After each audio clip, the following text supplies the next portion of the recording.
Good afternoon, everybody. Thank you so much for joining us for today's online talk, which will be starting shortly. For those of you who are here early, thank you for waiting patiently. While waiting, we would like to share with you a short video from the firm. I founded the firm in September 1985 with the vision of seeking truth and justice for our clients and not just winning their cases. Over the years, the team has achieved many significant milestones. We are today recognized by the Legal 500, Asia Law Profiles, and Asian Legal Business as a recommended firm in various practice areas. While we have embraced technology to make our services efficient and responsive, we continue to grow on a bedrock of meticulous preparation and hard work, for which there is really no substitute. As legal practice becomes increasingly international, we keep ourselves ahead of the curve with our relationships with lawyers from around the world. Our firm is a founding member of the League of Lawyers, a growing international network of law firms in 20 Asian and European countries. We believe in partnering with our clients to protect and grow their business. We achieve this by holding firm to our values of integrity and justice, while giving our best to deliver effective and efficient solutions. Instead of just legal services, we focus on developing great working relationships based on understanding and respect. We regularly advise foreign clients, including many Chinese investors, and have a ready appreciation for different ways of doing business. In corporate matters, we offer relevant and commercial solutions, often raising issues that clients may or may not have realized before. In negotiations, we believe in facilitating win-win outcomes. Welcome, everybody. Thank you for joining us for today's online talk entitled Enforcing Oral Agreements in Court, Proving Your Case and Defending Your Rights. My name is Carolyn Ng, and I'm an associate with Malaysia & Associates, and I'll be your moderator for today's session. Before we start today's talk, let me introduce the firm and a bit of what we do. Malaysia & Associates is a mid-sized law firm that was founded in 1985 by Datuk Ma Weng Kwai. Our able team today comprises 29 lawyers and a support team of 30. Datuk Ma is a consultant with the firm today following his retirement from the Court of Appeal bench in 2015. The firm continues with its tradition today of working primarily with SMEs, family businesses, and individuals. We are a full-service law firm with a corporate department, a dispute resolution department, which includes litigation, adjudication, and arbitration, a dedicated employment and industrial relations team, and a department focused on servicing the needs of individuals and families. Our practice groups indicate some of our focus areas, which are supported by talents from both our corporate and dispute resolution teams. And today's talk is part of the MWK online talk series.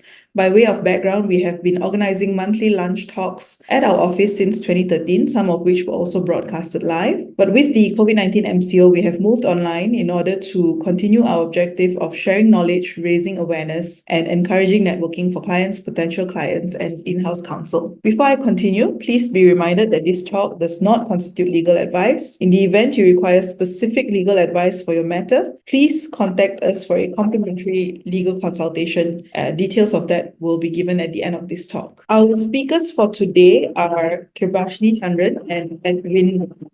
Allow me to introduce Edwin. He is a senior associate in our dispute resolution department. He practices in a variety of areas, including defamation, commercial litigation, strata management disputes, as well as contractual disputes. Next, we have Kirbasyini. She is an associate with our dispute resolution department. Her practice areas include contractual and commercial disputes, public liability, and personal injury. We will also be having a Q&A session at the end of the talk, so please post them in the Q&A chat box at the bottom of your screen. The talk points for today are as follows: the elements of a binding contract, evidence to prove an oral agreement.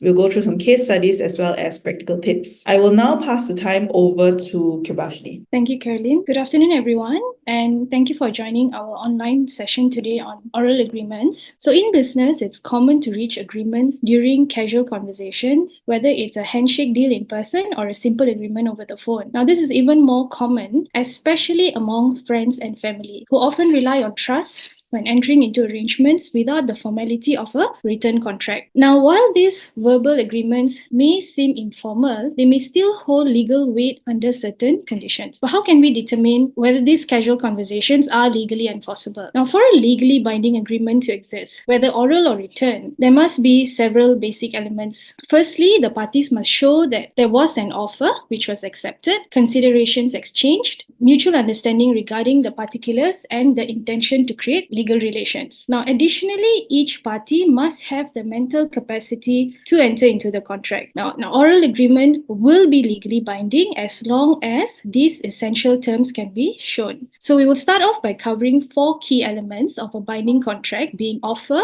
acceptance, intention to create legal relations, and consideration. Now, without these elements, a contract may not be legally binding and cannot be enforced in court. So therefore, when you are trying to prove the legality of an oral agreement, you will have to adduce evidence to show that these essential elements are present. So the first requirement of a contract is an offer. Simply put, an offer is a definite statement of the terms of an agreement that one party is willing to be bound by. So in an offer, there will be one party who presents the offer, known as the offerer, and another party who is the potential acceptor of the offer, known as the offeree. So for a statement to be a valid offer, there must be certain conditions which are met. So the first is that it must be made to a specific person or to the world at large. So this means that there must be a clear understanding of who the offer is being extended to and who can accept it to form a contract. Now, next is that an offer must be clear. So the terms of an offer must be clear in the sense that there must be no room for further negotiation. So as a rule of thumb, the offer must be a definite and reasonable enough for the receiving party to believe that it is indeed an offer. So if your offer includes terms such as quantity, price, quality, and place and time of delivery, then it is very likely that the courts may find that you have indeed made an offer. So for example, if a friend promises to lend money to another friend to cover their rent, but phrases it in a very casual manner like, "I'll help you out for as long as I can," then the court may view this as lacking the certainty to amount to an offer. The third thing is that an offer must be valid at law. So it must not propose something which is illegal or against public policy. So for example, an offer to sell stolen goods would not be valid at law. The next element of a contract is acceptance. Now, in brief terms, in order for a contract to be formed, the offer must be accepted. Now, acceptance represents the meeting of the minds of the parties to the contract, meaning to say that both parties agree to exchange something for the other. There are a couple of principles to acceptance. The first being that acceptance must be unequivocal. So this essentially means that there must be nothing left to be negotiated by the parties, right? The other is that the acceptance must mirror the offer. So this means that the acceptance must correspond exactly with the offer in order for it to be valid and form a binding contract. The offeree cannot accept an offer and add further terms while accepting. So for example, if I offer to sell 100 books to XYZ for 100 ringgit, now XYZ accepts the offer but adds on that I must deliver the books at no extra cost. So this doesn't mirror the offer that I had made because I've not initially stated anything about free delivery. So that in itself won't amount to valid acceptance because it does not mirror the offer. It is what we call a counter offer, which can then be accepted or rejected by the original offerer or met with a further counter offer. And the parties can continue to make counter offers until a consensus is reached. Now, additionally, a mere request for information is not a counter offer. So if the offeree asks for offerer for more information, then the original offer stands and the offeree has neither accepted nor rejected the initial offer. So if I refer back to the example that I had earlier given, if the person merely asked me if 100 ringgit includes delivery of the book, then this would only be classed as a mere request for information and not a counter offer. Now, the other thing for an acceptance is that it must be communicated to the offerer. So there are few ways that an acceptance can be communicated. The most easiest is, of course, express acceptance. So express acceptance occurs when someone explicitly agrees. So it can be a verbal agreement or in writing to accept the offer that has been made to them. So it's when you clearly say yes, right? So for example, when someone offers to buy your house for 500,000 and you send them an email saying, yes, you can buy my house for 500,000. So that shows express acceptance. Now, there can also be acceptance by conduct, which will be inferred from the conduct of the parties involved. So for instance, if one party makes an offer and the other party immediately begins performing the actions requested in the offer, then that would be acceptance by conduct. For example, if a party takes an action that would not otherwise occur, such as if you engage someone to paint some place, right? So painting contractor who paints a house, or a professional moving company that moves furniture from one place to another. So their conduct in itself, in conducting that activity, would amount to the acceptance of your offer. Or there's also implied acceptance, when you don't directly say yes to an offer, but you do something which implies you will. If your actions clearly indicate that you have accepted their offer, but you haven't vocalized this acceptance, this will also count as acceptance. Okay, next is the intention to create legal relations. Now, courts typically adopt an objective approach to determine this intention, considering whether a reasonable person in the same circumstance as the parties would have believed that they have intended to create legal relations. In commercial or business relationships, there is usually a presumption of an intention to be legally bound by the terms of an agreement. And this presumption arises from the nature of such transactions, where parties often expect their agreements to be enforceable by law. So therefore, unless expressly stated otherwise, commercial agreements, whether oral or written, are generally presumed to be legally binding. Now, conversely, in social, friends, family, or domestic relationships, the presumption is often the opposite. Now, in these contexts, parties are more likely to engage in informal arrangements which are driven by trust, affection, or social customs, rather than the expectation of legal consequences. So as such, there is typically no presumption of an intention to create legally binding agreement in social or domestic settings. Now, this is also very difficult in the context of oral agreement, especially between friendly parties, because of the informal nature of the arrangement. So it may undermine the perception of contractual intent. However, if two parties engage in detailed discussion and they negotiate terms and then act in accordance with those terms, then it may indicate the intention to be legally bound by the oral agreement. And another very important element of a contract is consideration. Now, consideration refers to what each party gives up or promises to do to form the contract. So for a contract to be legally binding, both parties must have a mutuality of obligation, meaning they are obligated to fulfill their respective promises. And consideration is the commitment the parties make to each other. This means both parties must be exchanging one thing of value for another. Now, consideration doesn't necessarily have to involve money. It can include goods, services, promises, or even refraining from doing something. Now, as long as there's a bargain for exchange between the parties, it constitutes consideration. In the context of oral agreements, consideration might include promises made by each party, services rendered, goods exchanged, or any other form of value transferred between them. So, for instance, in a friendly loan agreement made orally, one party's promise to repay the loan amount with interest could be the consideration exchanged for the other party's promise to provide the loan funds. Now, while all these elements are necessary for a valid contract and can be readily evidenced in a written agreement, the same cannot be said for oral agreements. So, what will the courts look at when they deal with oral agreements? Okay, the first thing, one of the key things that the courts will look at is circumstantial evidence surrounding the oral agreement. So, for instance, the courts will consider the nature of the relationship between the parties involved. In cases where the parties have a business relationship, the enforcement of an oral agreement may be more straightforward. So, the court may view business relationships as inherently transactional, where parties are presumed to act in their own self-interest and with a level of formality conducive to contractual agreements. Whereas in friendships and family relationships, usually trust and mutual understanding form the foundation of the transaction. So, in usual circumstances, it will be more difficult to prove the legality of the agreement in court, but the courts may recognize that parties may rely on verbal assurance and informal agreements based on mutual understanding and goodwill. Now, the court may also assess the environment in which the discussions took place. So, if the conversations occurred in a formal business setting, such as during a meeting or in a more formal setting, it implies a greater degree of seriousness and intention to enter into a binding agreement. This may not be the case for social agreements, where the discussions may happen in a coffee shop or just over a meal. So, in terms of proving, the circumstantial evidence will be quite important, but it will also be quite challenging when it's a social setting. Next, the courts may look at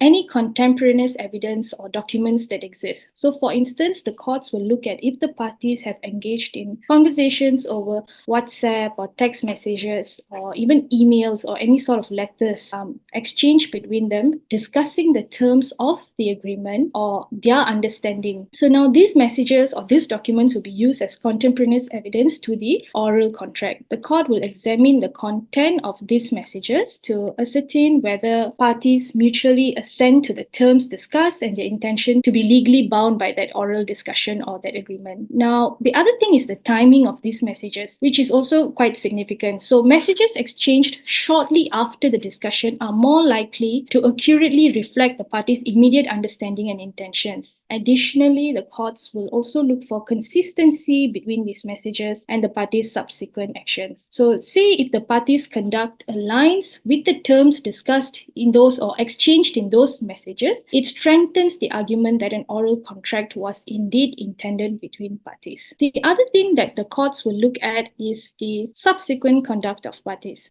So there may be evidence of performance of that oral agreement. Now, performance of obligation under the agreement refers to the actions taken by each party to fulfill their respective duties and responsibilities as outlined in the oral agreement. So the court will examine whether both parties or either one of the party has engaged in conduct consistent with the terms discussed during the negotiation, and this would indicate their mutual assent to the contract. There may be actual performance, so the courts will look at if there was any party who had actually performed the actions or provided the goods or services specified in the oral agreement. So if one party fulfilled their obligation as agreed upon, it serves as a strong evidence of the existence of the oral contract. So for example, if you've already delivered the goods, then you may show the delivery receipts as one of the evidence, right? Then the courts will also consider if there was acceptance of that performance. So whether the other party has accepted or benefited from the performance rendered by the other party. So if the recipient of the performance have accepted the goods,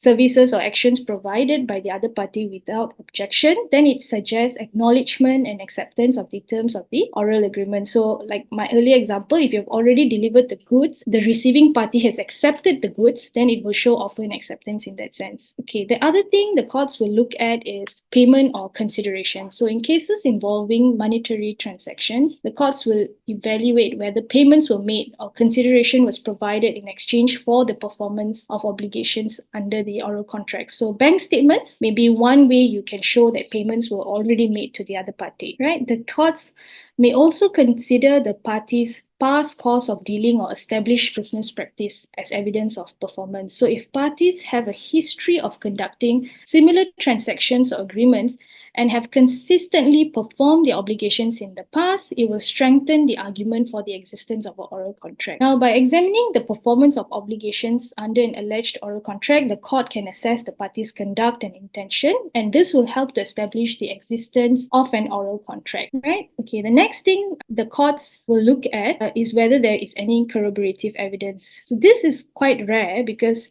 in usual cases, there may not be any corroborative evidence. So courts will look at things like whether there was any witnesses or anyone else present during the negotiation. So if there were witnesses present during the negotiation, then their testimony can serve to corroborate the parties' assertions regarding the formation and terms of the oral contract. So witnesses who are neutral may have first-hand knowledge of the discussions, including the specific terms discussed and any agreements reached and the parties' intentions at the time. And it can help establish the credibility of the parties' claim and provide additional context regarding the circumstances surrounding the formation of contract. But of course, to obtain corroborative evidence in oral agreements may be very difficult because usually it's just two people discussing with each other and forming the agreement. Now, Edwin will take over.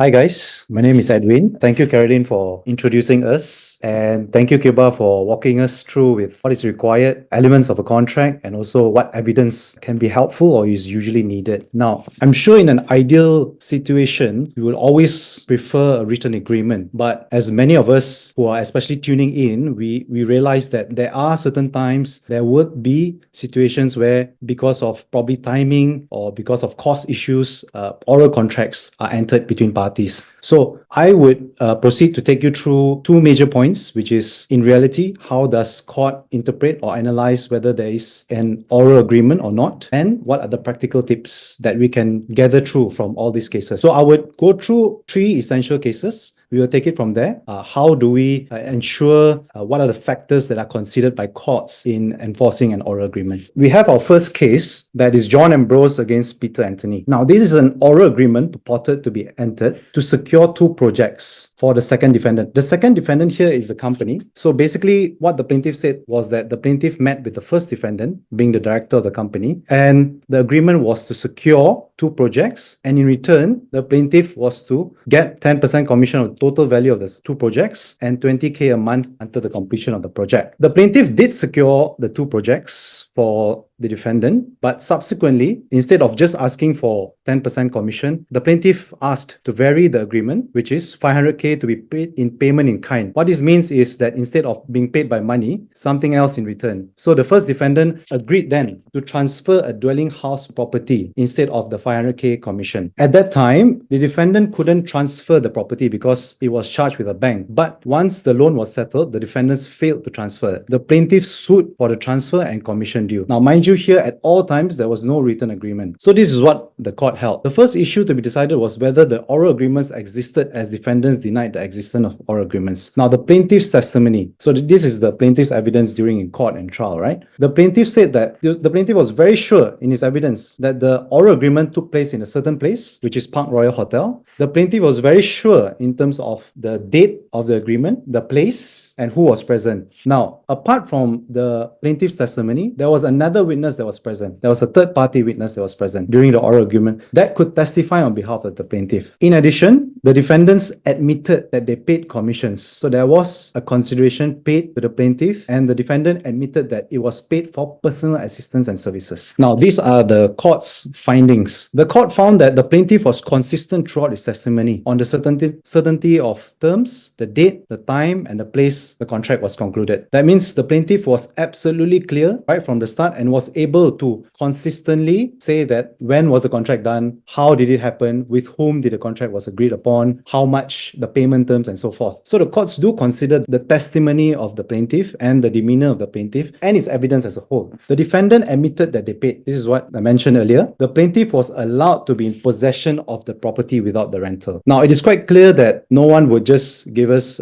property to rent without rental, right? So that definitely was a reason why the plaintiff was allowed to be in possession of the property without rental. Before the suit, this is an interesting point as well. Before the suit, the plaintiff's lawyers sent a letter to the defendant claiming that there were oral agreements. The defendants did not respond. So the court took it upon them to say that if you did not respond, more likely than not, the oral agreement existed. So based on all these factors, not just one factor alone, we have to take in consideration as a whole, the court found that there was an oral agreement. So what is our takeaway in proving oral agreements based on this case? There must be consistency of testimony. That means as a witness, if you're sure to say there's an oral agreement, you are ready to prove that there's an oral agreement. In court, you must be consistent. The more consistent you are, the more trustworthy you are, the more likelihood the court will find that there is an oral agreement. If you start to fumble and if you're unsure about the date, you're unsure about the payment terms, you're not sure, one day you say it's $1 million, the next day you say it's $2 million, then unlikely that the court will believe you. Now, what is the surrounding evidence? This is a point where the court took upon itself to say that, look, the plaintiff did not pay any rental, right? Surely then there would be an oral agreement as what the plaintiff has said, because the defendant would not just let the plaintiff stay for free. Another important issue is the failure to rebut oral agreements. When someone insists that you have an oral agreement, if you do not have, you would have to deny it. If you don't, then more likely than not, the court will ask for a reason. Why didn't you deny it? If there's no valid reason, then most likely again, the court will find that there's an oral agreement. Now, of course, certainty of terms goes with the first point as well, consistency of testimony. There must be certainty of terms. You must know when the contract is done, with whom, where, and how much it is. Let's proceed to the second case. Now, this is a dispute between family members. Now, the plaintiff sued for a breach of oral agreement in regard to renovation works carried on a house and the purchase of household furnishings. Now, the court decided that in determining whether there is an oral agreement, the court needed to look at two things: when the date of contract was concluded between the parties and what were the payment terms. This is the plaintiff's case. This is what the plaintiff pleaded in the official court document when he was claiming against the defendant. The plaintiff said that instead of giving an exact date, the plaintiff said that the contract was concluded within a 2-year period. Okay, it was the property was purchased in 2016, and the plaintiff claimed that since the defendant had no money, it started renovation works. And the court found that based on WhatsApp conversations, the renovation works only started at 2018. So here, there is an issue. The court doesn't know when the exact date the contract was concluded or whether parties were in negotiations between 2016 to 2018. The court was undecisive. It was sure whether they did start in 2017, did the plaintiff delay in the renovation works, what were the payment terms and so forth. So the court wasn't sure because the plaintiff did not give any specific date. Now let's look at the second issue, payment terms. Now here, the plaintiff in the court document claimed for 120K for the renovation and the furnishings. Based on the WhatsApp, when the court looked at the documents and the evidence as a whole, the court found that in the WhatsApp conversation between the plaintiff and the defendant, the court found that, look, the plaintiff actually in the WhatsApp conversation claimed for 150K, but in the official court document, they claimed for 120K. And more surprising was when the plaintiff issued a letter of demand by their lawyers. In their letter of demand, it's only 101K. So you see how inconsistent the payment terms were. What do you think? Do you think that the court would find that there was an oral agreement because of the uncertainty in terms of the date of the contract and the payment terms? No, surely not, right? As what we have discussed in the earlier case. The court's decision was that no oral contract existed. There was no certainty of the date of the contract. Even if there was a date, the court found that the payment terms were so uncertain and vague and inconsistent. That's what we have discussed. Also, a crucial thing was the court found that there was nothing in the WhatsApp between parties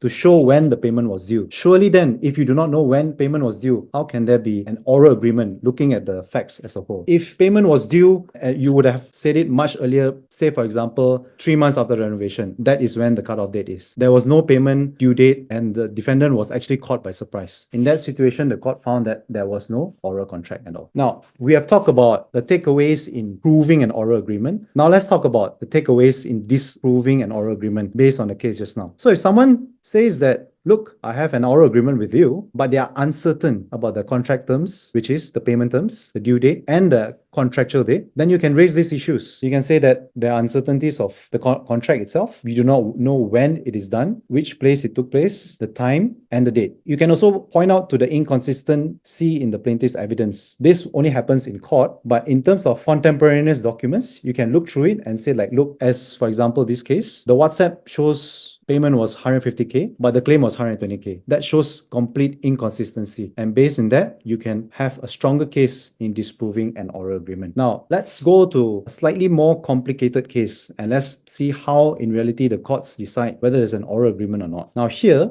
Bukit Kiara, the plaintiff, is suing DBKL over an existing oral contract for the lease of a land. Bukit Kiara originally had a land, already leasing a land from the defendant and intended to lease an additional land. The purpose was to build a polo field and a grandstand. And in that regard, the plaintiff and the defendant agreed that the defendant would apply for an adjoining land for the development of a polo field and a grandstand. Now, the defendant successfully applied and the plaintiff actually started commencing developing works and also placed facilities and they were running. But halfway through, the defendant subsequently gave notice to deliver VP, which is vacant possession, within 90 days. That means ask the plaintiff to exit the land, okay? Notwithstanding the development and the facilities there. Now, the main reason why the defendant said that was there was no written agreement. The defendant said for such a huge and important land or an expensive land, a substantial amount of money, you ought to have a written agreement. Anything which is not written is not an agreement. So let's see what the court found. There were a few factors. This is in between plaintiff raising their factors and the defending rebutting the factors. The factors to be considered are this. The defendant applied to the land office for adjoining land. The plaintiff paid 4.2 million on behalf of the defendant as premium of the land. So the defendant applied for the adjoining land and instead, although the land office stated that the premium was 4.2 million and it was addressed to the defendant, the plaintiff paid on behalf of the defendant here. Now, the plaintiff sent a proposal of the development plans to the defendant prior to commencing the development in that adjoining land. The plaintiff commenced development on the adjoining land. The plaintiff even commenced operations of the facilities upon developing the land. The next slide. The plaintiff incurred a total cost of 22 million for the development including quit rent and rental to the defendant. There were exchange of draft lease agreements, but it was never formalized. There were meetings between parties, there was exchanges of draft agreements between their legal officers, but it never formalized. The written agreement was never formalized. Now, in the minutes of meeting, this was what was recorded by the defendant, the DBKL. Pihak DBKL telah meluluskan sewa pajakan kepada, this is the plaintiff, selama 70 years bermula pada 1993. Walau bagaimanapun, sehingga kini tiada perjanjian sewa pajakan pernah ditandatangani oleh kedua-dua pihak. So what do you think? Do you think here the court would infer that, look, there's an oral agreement based on whatever we have discussed in terms of elements of contract, the evidence, and how the court has looked into the factors in the previous two cases? What do you think? Let's take a look. The court held that the oral agreement for the lease existed. Why? Because when the defendant applied for the adjoining land on behalf of the plaintiff, the very application states in their title as this, Tapak Pembangunan Pusat Menunggang Kuda dan Rekreasi. It's clearly for what the plaintiff has always been echoing, what they wanted, which is for the polo. In fact, part of the condition for the alienation of land, this is given by the land office, was for the sole purpose for Pusat Menunggang Kuda and Rekreasi and the polo field. So clearly, DBKL cannot deny the existence of the oral agreement because the use of the land is exactly what the plaintiff wanted. The plaintiff paid a sum of 4 million on behalf of the defendant. More so when the plaintiff paid on behalf of the defendant. Surely the plaintiff would have expected something. Plaintiff wouldn't just pay 4 million or 22 million in developing the land without expecting anything. The minutes of the meeting was consistent with the oral agreement. The court went into the documents, looked at the minutes, and found that parties were already negotiating and finalizing the terms. It was just a matter of actions of both parties, finalizing the terms. This is what the court stated. While it is true that information about the persons who entered into oral agreement, the date, time, and place of the oral agreement are important, the existence or otherwise of an oral agreement can be also gleaned from other facts and not necessarily from such information alone. The court has thus looked wider at the actions and reactions of the parties to decipher if they are more consistent with there being an oral agreement between parties. So remember how we have previously looked at cases where they said that the contractual date was very, very important, and if there's no contractual date, then it is difficult for the court to decide. Here, despite there being no contractual date, the court found an oral agreement. Why? Because the surrounding circumstances, plus the documents, plus the application letter, plus the consideration has managed to persuade the judge or the court to find that there is an oral agreement. So not necessarily that you have to know the exact date in all situations. Doesn't mean that if you do not know the exact date, you are precluded from enforcing an oral agreement.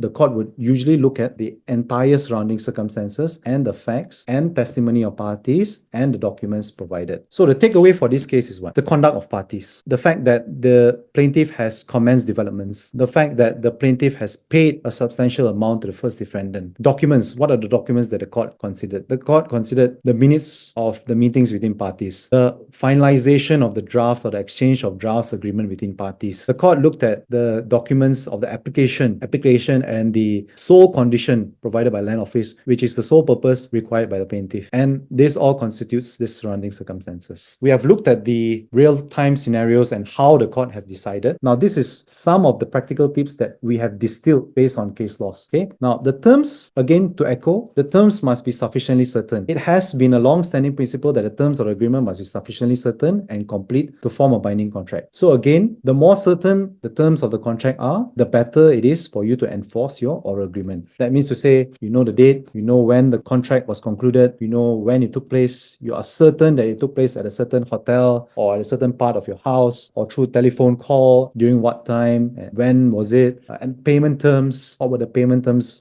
consideration between parties. Not only that, when is it due, if there was any payment to be paid. Those are certainty of terms. The date of contract. Again, here they say the date for the conclusion of a valid contract, especially an oral one, is pertinent and it must be specific to achieve certainty. Party cannot assume any date. So of course, if you have an oral agreement, most likely and not that you will remember the date, at least if not the exact date. I understand that it is not the easiest task to always remember what has been done or agreed in a year or two before, and we don't usually commit these things into memory if there are no documents or WhatsApp conversations to remind us. But the court has found that the date is very important. And even if you do not have exact dates, sometimes months and years are helpful. So you do not have to specifically name 23rd of January 2024. You can say sometime around in January 2024. It was on a Wednesday, it was raining, it was in a hotel. Those gives confidence to the court that, look, there is an oral agreement. Now here, this goes hand in hand with the earlier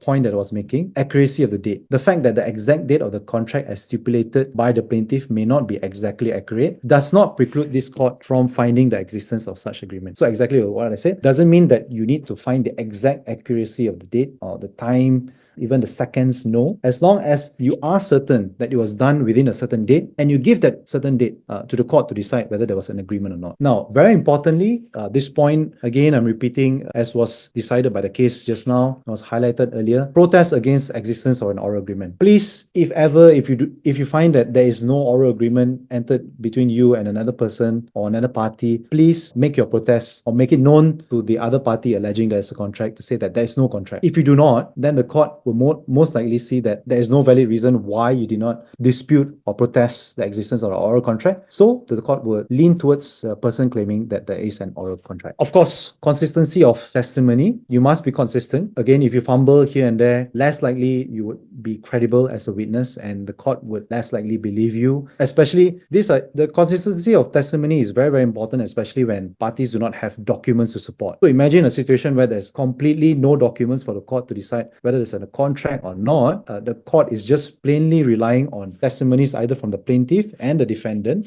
The consistency of the testimony is the most important one here then. If one is very consistent, adamant, then the court is most likely to believe that party over the other. Corroborating evidence also has been brought up by Kirba, speaker just now. It was very important. Of course, not always we find ourselves in a situation where we have corroborating evidence, but if third party is always there to testify on your behalf, then the better it is, or the stronger your case it is. Here, the plaintiff's evidence is supported by another witness who confirmed that he was present at the meeting between the plaintiff and the first defendant at Park Royal Hotel. So see, if you have another witness, most likely the court will be like, you have a stronger evidence as opposed to the other party which does not have any corroborating evidence. I'm reaching my conclusion, having looked through the case scenarios and practical tips. At the end of the day, even if oral agreements completely enforceable, is it wise? No, we do not think, or we would not advise that for you all to continue entering into oral agreements. Why? As you have seen earlier, the court would have to, it depends on a lot of factors, right? As opposed to a written agreement where everything is clear and the court can just look at the written agreement and decide. Disadvantages, difficult to enforce, of course, leading to confusion and error, inconsistent with what is agreed, and facts, terms are forgotten. Now, this is all under the terms of the contract. Sometimes, even if you prove there's an existence of a contract, or even if the defendant agrees with you that there's an existence of a contract, you may find yourself in a difficult situation. What is the terms of the contract? Parties may agree on an existence of the contract, but parties may not agree on the terms of the contract. So one party may say that, no, I agreed for 10,000 apples, not 10,000 oranges. So which is which? So these are the difficulties you have with oral agreements. So it's always wise to get a written agreement. I want to conclude and say that although oral contracts are legally binding, they can be difficult to prove in front of a judge. And we always recommend that all contracts be written down,